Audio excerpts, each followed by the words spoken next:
मैं भारत को भारतीयता की मान्यता के आधार पर फिर से खड़ा करना चाहता हूं, उस काम में लगा हूं। दांत साफ करने के लिए टूथब्रश मत करो, खर्चा बचेगा। हम आजकल टूथपेस्ट करते हैं, कॉलगेट, क्लोजअप, पेप्सोडेंट, सिबाका, फॉरेंस, ये बड़े महंगे हैं। 30 रुपए का 100 ग्राम, 300 रुपए किलो, हुआ कि नहीं? गाय का घी 200 रुपए किलो, टूथपेस्ट 300 रुपए किलो। क्या मूर्ख लोग हैं इस देश के, पढ़े लिखे, सुपर इडियट। वो क्या करते हैं, 200 रुपए किलो गाय का घी नहीं खाते और 300 रुपए किलो का पेस्ट रगड़ के दांतों पे थूकते हैं। वो कहते हैं हम बड़े स्मार्ट हैं। मैं उनसे कहता हूं और स्मार्ट बनो। क्या कहते हैं, क्या करें? मैं कहता हूं ये 300 रुपए किलो का पेस्ट, इसको थूकते क्यों?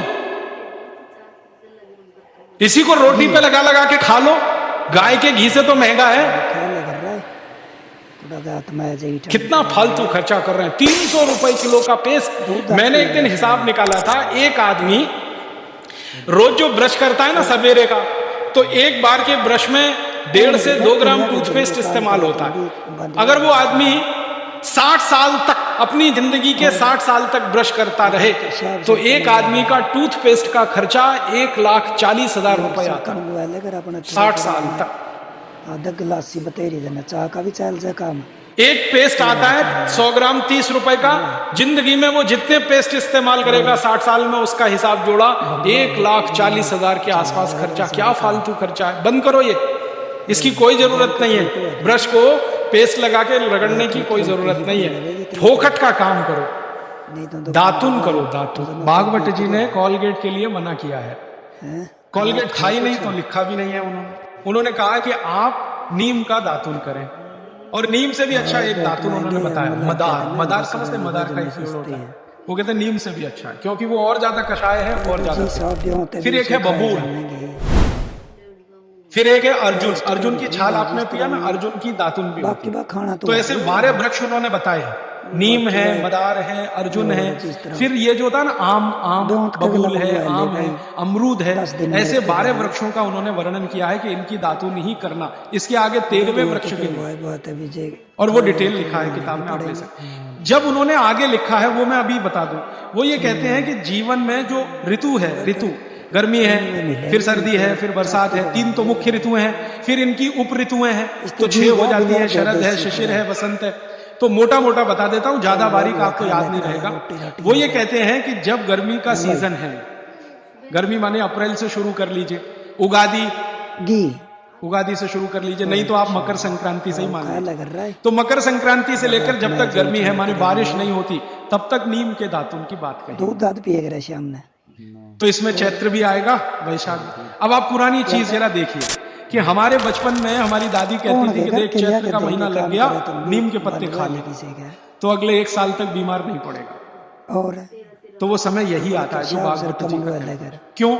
ये जो समय है, इसमें पित्त को भड़कने से बचाने में सबसे बड़ी मदद ये करेगा नीम। तो नीम का दातुन, नहीं तो बबूल का दातुन, नहीं तो मदार का दातुन, लेकिन गर्मियों में सबसे अच्छा नीम है। दूसरा सबसे अच्छा बबूल है गर्मियों में, और सर्दियों के दिन में सबसे अच्छा दातुन है अमरूद। अमरूद के पेड़ का दातुन सर्दियों में सबसे अच्छा, अमरूद के पेड़ का। और अमरूद के जैसा ही एक और पेड़ होता है, जामुन का भी दातुन करने का नियम बताया है, लेकिन पता नहीं आप तोड़ पाएंगे कि नहीं, लेकिन अमरूद का आसानी से मिल जाएगा। और फिर ज्यादा बारिश के दिनों में जो वो बोलते हैं, तो आम का भी कर सकते हैं, अर्जुन का भी कर सकते हैं। और आप बोलेंगे जी पूरी जिंदगी अगर नीम का ही दातुन करें तो कर सकते हैं। 3 महीने लगातार करके थोड़े दिन छोड़ देना, फिर 3 महीने कर लें। वो थोड़े दिन छोड़ने का नियम ध्यान रखना। बाकी बात खाना तो आए हो। तो फिर आप बोले थोड़े दिन छोड़ दिया तो क्या करें? उस दिन दंत मंजन कर लें। दंत मंजन के लिए वो ये कहते हैं कि आप जिस एरिया में रह रहे हैं वहां का तेल, और जिस क्षेत्र में रह रहे हैं वहां जो उपलब्ध लवण माने नमक, और जिस क्षेत्र में रह रहे हैं वहां की उपलब्ध हल्दी, ये तीनों मिलाकर आप पाउडर बना के दांत पे घिस सकते हैं। ये बहुत अच्छा दंत मंजन उन्होंने माना। दूसरा दंत मंजन उन्होंने बताया है, गाय के गोबर को सुखाकर जलाएं, उसकी जो राखी है उसमें थोड़ा कपूर मिला दें, थोड़ा सेंधा नमक मिला दें, बहुत अच्छा दंत मंजन। तीसरा वो कहते हैं कि जो त्रिफला चूर्ण, मैंने बार बार आपको बोला, त्रिफला चूर्ण है तो इसको बारीक पीसें, दंत मंजन के लिए बारीक पीसना और खाने के लिए मोटा पीसें। तो बारीक त्रिफला चूर्ण, थोड़ा सेंधा नमक, बस मिला के दांत पे घिसें तो ये दंत मंजन। ऐसे 8-10 तरह के दंत मंजन है, 12 किस्म की दांतों में। तो आप ये जरूर करें। माने टूथपेस्ट बंद करें। अब क्यों करें टूथपेस्ट बंद? भागवत जी और आधुनिक विज्ञान को जरा जोड़ता हूं। आप पित्त के असर में हैं, जान लीजिए। सुबह सोकर उठेंगे तो मुंह में पित्त ही भरा हुआ है और लाल जिसको आप कहते हैं। अपना तो शाब सर अब ये असर ज्यादा है तो इसको कंट्रोल रखना है आपको, तो इसलिए कहा ये दातुन अच्छी है। लेकिन अगर आप ब्रश कर रहे हैं, आधा गिलासी पेस्ट कर रहे हैं, तो क्या है उसमें? चीनी है। तेरा भी चल जाए, चीनी है ना, शुगर है। अब वो सैकरीन के रूप में है या किसी भी रूप में शुगर है, और शुगर और पित्त का झगड़ा है।